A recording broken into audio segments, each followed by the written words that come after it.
This video is brought to you today by the only candidates who will end corruption in Washington County. Max Green for Sheriff, David Norton for Auditor, and Rhonda Green for Washington County Council, 3rd District. Paid for by the Libertarian Party of Washington County. Max, you want to speak on the Yeah, I'd like to speak on the reciprocal part.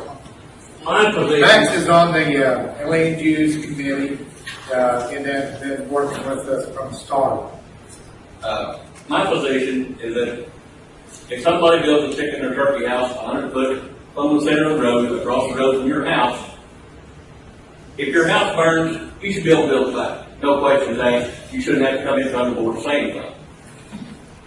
My house, right now, I have 1,500 feet of road frontage, and I have 2 sons. My intent is to give them a place to live someday, if they want to. If this happens, when the chicken house goes in across the road on a neighbor's place, they got a right to do that.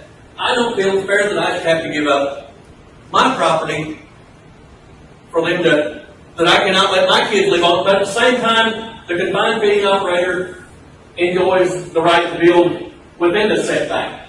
So if you sell them the ground, they can build on the same site that you can. They can build the exact same floor plan of the house that you can't build.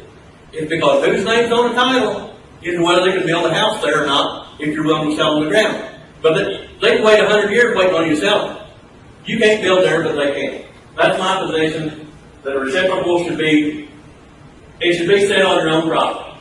I don't think it's fair to say if you work at Kimball's 30 years and all you've got is 5 acres out here and somebody builds across the road from you on a combined feeding operation, you should lose the rights to build there.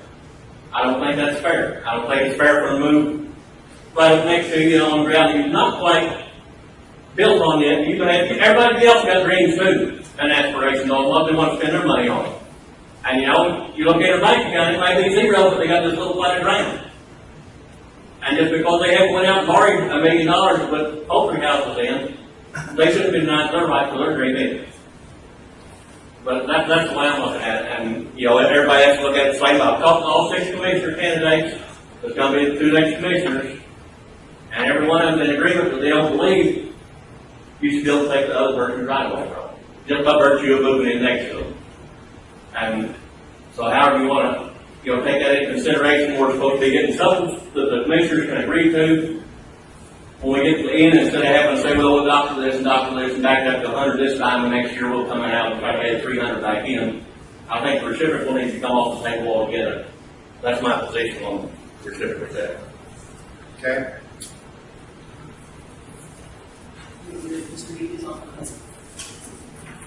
Or do you want to talk to it at all? Well, I'll just say for interest in that,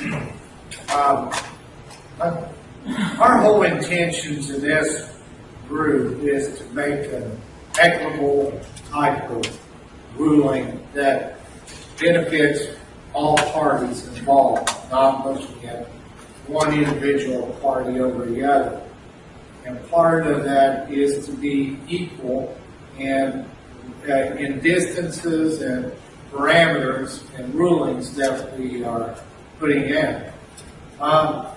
I made the analogy of this. If 400 feet is the correct setback, and you've got a point A and you've got point B, and 400 feet is the correct setback, then it shouldn't matter what point A is or what point B is. Is the setback correct? Now, so everybody says, well, what is point A? Well, point A could be a resident, or it could be a confined feeding operation, or B could be a resident or a confined feeding operation. But whenever we start going back and giving different retrospect for what it is, then let it come in closer on a setback than what we originally proposed for a correct setback, then I didn't see equality in that. It's not our intentions, or with anybody's intentions, to take people's property rights. And some of the analogies, and I took one of the larger farms that's permitted that's in construction right now. And I took the opportunity to kind of run some figures and run some maps on it. And it's actually 6 barns that are 60 feet wide, 500 feet long. And it's currently going in Washington County. And I took the 400-foot setbacks and I took the 200-foot setbacks that was involved in there. And yes, it does have an impact on the properties around it if they were to own right up against it.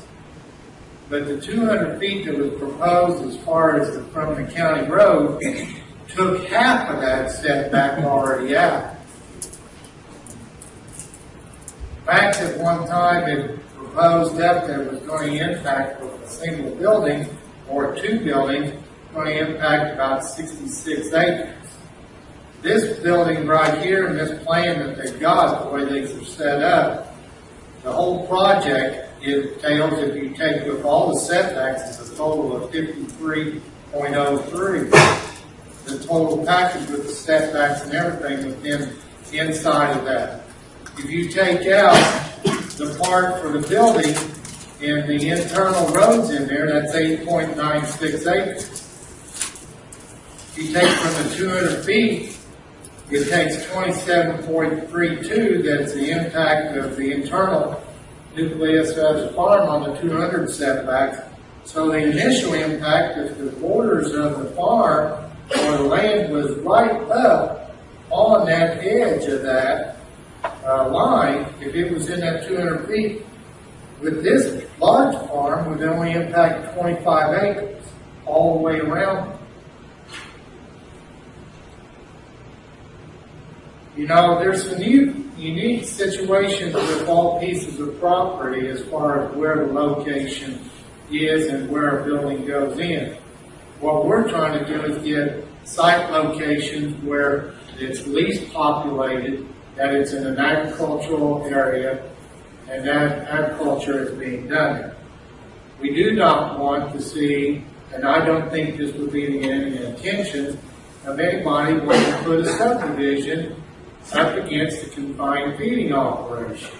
And part of the reverse setbacks is to keep from encroachment of housing coming in closer, so there would be more nuisance suits on it. So we're trying to be proactive in what we address on the reciprocal setbacks.